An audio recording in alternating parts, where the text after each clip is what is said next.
Hi, my name is Kimberly Wiggins, and I'm not currently in a field placement anymore, but I was doing my internship at my job, which is a dual diagnosis treatment center that focuses on mental health and addiction.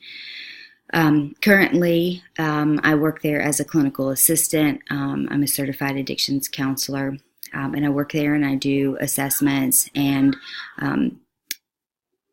talk to people in detox and kind of get an idea of why they came there, if they're having any withdrawals, any emotional or behavioral disturbances that they're going through, their stages of change, their current recovering living environment. Are they living with somebody who's in active addiction?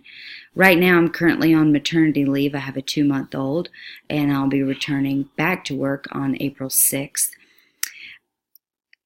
Trauma is such an aspect in addiction and mental health, and I'd say there's a very high percentage of people that have experienced trauma in the form of neglect, sexual, emotional, verbal abuse, and addiction has just become a part of their life. Their parents, family members in their history deal with addiction, and some are still actively using, so their relationship is very toxic with their family.